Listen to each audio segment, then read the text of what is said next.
name is Shivam Arora. My question is linked to the previous question. I want to know how should I identify my calling? How should I identify if I have two ways in front of me and I like both the ways? If I'm doing engineering, I like it and I want to do filmmaking. But it would be okay if I go in that direction, or I should move on to this passage. If this passage is okay, I like both the ways. How should I identify? Shubham, I have 4 kinds of answers. Would it be okay if I give you answer 2 or answer 4? If I have to give an answer, who must know the answer? Who has to give the answer? Whose life is it? If I have to give the answer, should Shivam decide the answer? And if Shivam has to decide the answer, then I am a worthless man sitting on this chair. This is the chair of life. This is the hot seat. You are sitting here. It's not me who is sitting here. Do you understand? You are sitting here. And if you are sitting here, who will decide the answer? You are asking me a question. What should I say? I have 4 options and you tell me which option do you want. Would that be a worthy answer? If I must answer, if it is my answer, then who must know the answer? Who must know the answer? If it is your life and your calling, who must know the answer? You have already made the first mistake by not knowing.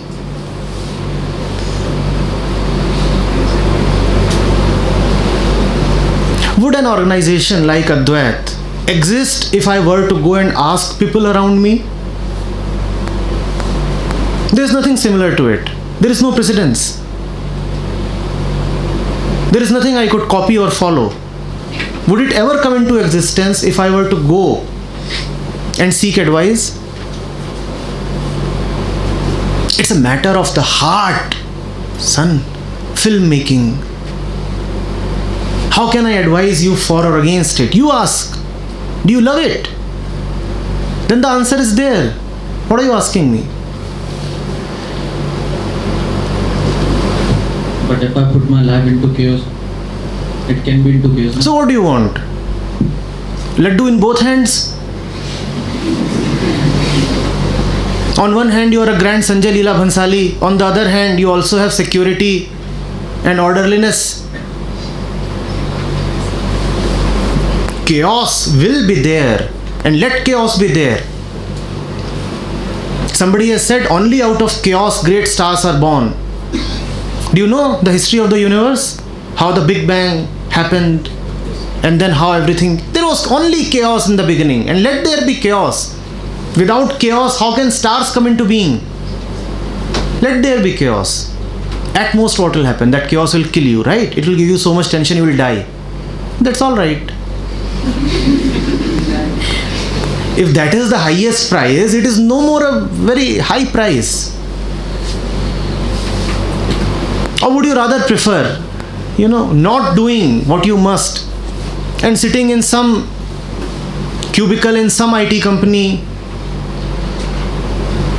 9 to 8 job, coding, debugging,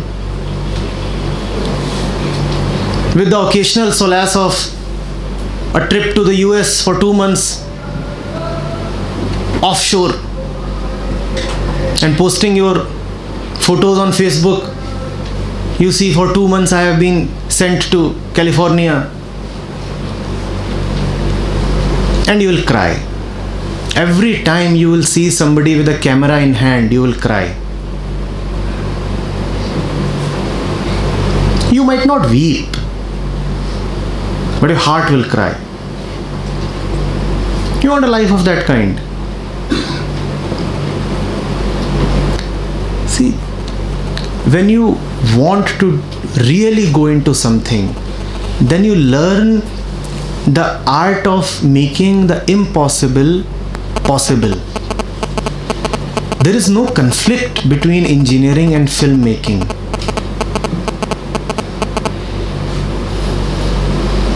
Engineering is a good branch of education. A good engineer will not become a bad filmmaker. Engineering may or may not help you in filmmaking, but at least it is not going to spoil your filmmaking talent. Why do you see a contradiction? It is not about this or that. Life is about having this and that. It's total. You need not pick a fragment. But we want to pick a fragment because that gives us an excuse. Why didn't I do what I really wanted to do? Because there was something else to do. Now, how does that justify the entire thing? I was a good badminton player. Why did you stop playing then? Oh, I got into engineering. What kind of excuse is this?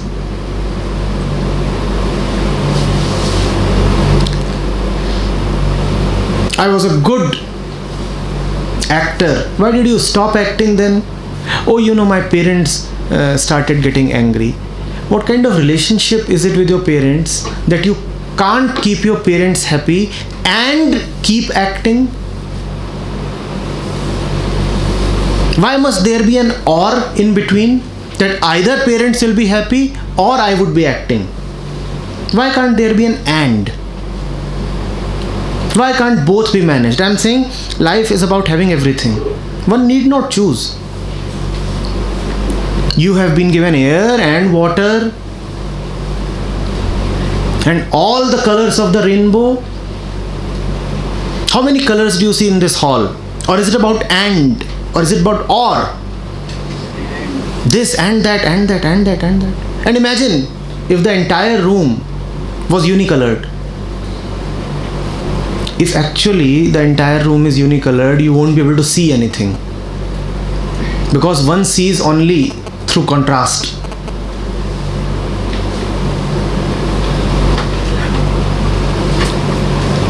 Have you heard of the term polymath? A polymath is a person whose dexterity extends to many fields. He is this and that and that and that and that and that and that and that.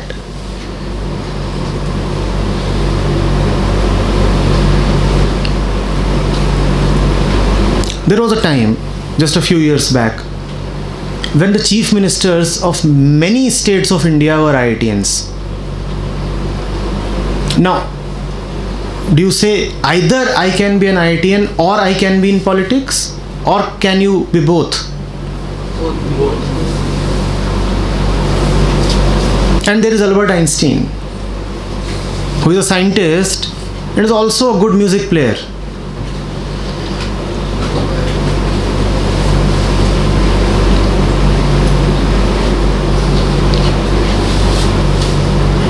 You look at your own, you're talking of filmmaking, you look at the film industry.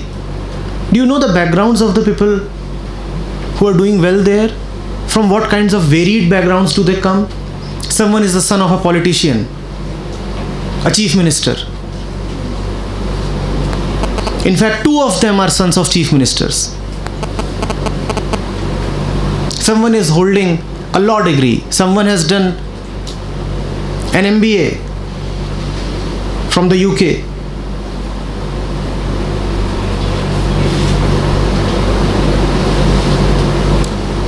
Someone is an erstwhile sportswoman. Why do you want to confine life to small spaces? There is no need. Everything is available. Do not justify your lack of energy and lack of courage by saying that I could not do this because I was constrained by situations. Do not do that. There is no need. When Rabindranath Tagore, he would be writing his poetry or his prose, when he would need to cut a particular word, he would not only cut it, he would in fact convert it into a drawing. Now the man is writing an essay or a story or a poem, and what is he doing? Simultaneously he is sketching. What do we usually do? When you have to cut a particular word, you just cut it, you cross it, and you're done, right? He would not be content with just crossing it. He would convert it into an art form. He will say, why can't this piece be both a poem and a painting? That is the art of making the impossible possible. It's both a poem and a painting.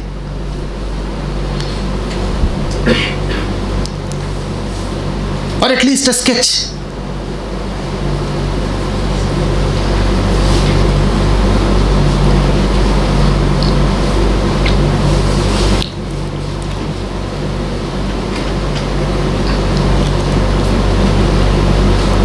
You see, I'm reminded of an incident I quoted yesterday. Once I was meeting MBA students in an institution in Delhi. These were second year students about to pass out. I asked them, what do you want to do? So one of them, he says, for 5 years, 10 years I want to work, and then I want to start an NGO. So I asked him, what would the NGO do? He said it would work for the literacy of slum kids whose parents could not afford them education. Small kids who have to work because their parents are poor. He said my NGO would work for their welfare so that they can read and study and go to a school. I said, that's a very noble task, but why delay it another 10 years? Why not right now? He said, no, for 10 years I want to gain experience, I want to know the world, and then I'll do this. I said, you will never do this. He felt maybe a little jolted. He said, why do you say so, sir? I said, come here. Look out that window. What do you see? He said, I see slums. He said, do you know that those slums have many kids? He said, yes, of course. I see those kids as well. I said, here is the slum and here are those kids right next to you. Had you really wanted to do something, you would have done today, here. Simply, easily. You wouldn't have said that right now I'm doing my MBA, so how can I teach? It's right there. The opportunity is there. Don't teach 2,000 kids. Teach 5 kids. Don't devote 24 hours. Devote 1 hour per day, or half an hour at least, or 2 hours per week at least. You didn't do that. It's just that your morality says that one must do something for the underprivileged. So to console your own sense of morality, you have set an imaginary idol in front of you. You are saying, after 10 years I'll work for these kids, so that you can tell yourself that I am a good man, I'm not here just to earn money, I want to do some social work also. This is just to pacify your own moral guilt.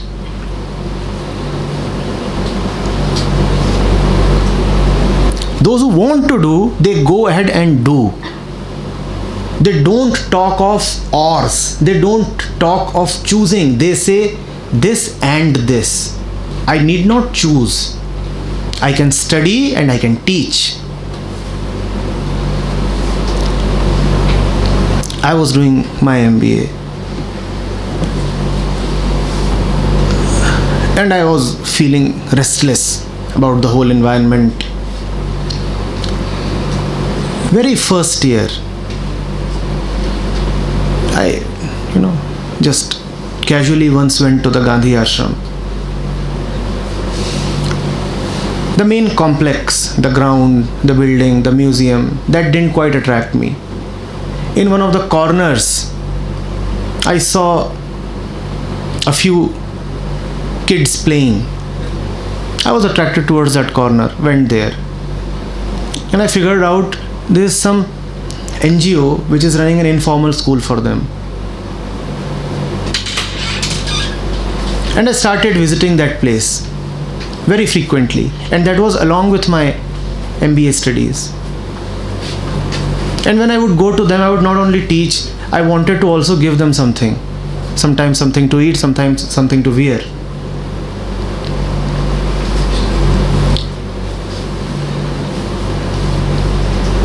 Now, if one has to do that, and one has to do that with clean hands, one cannot ask for money from parents. So I started earning on my own, and that was along with my studies at the campus. I did some online work. I went and taught at a few places. A little bit of money, but that was sufficient to give something to those children. I could have easily said that this can wait for 2 years, and then when I'll be placed, and then when I'll get my first salary, then I'll contribute a few thousand rupees to them. It would have been very convenient. But that's not how the heart really operates.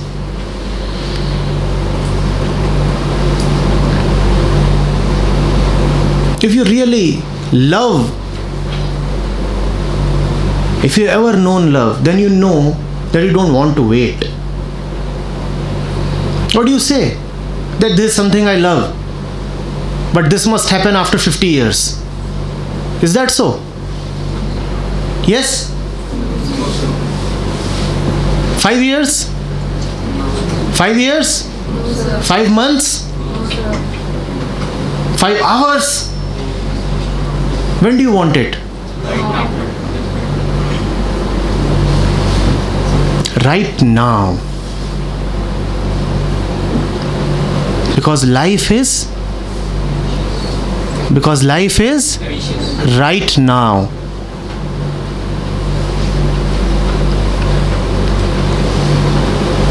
Remember, and, not or.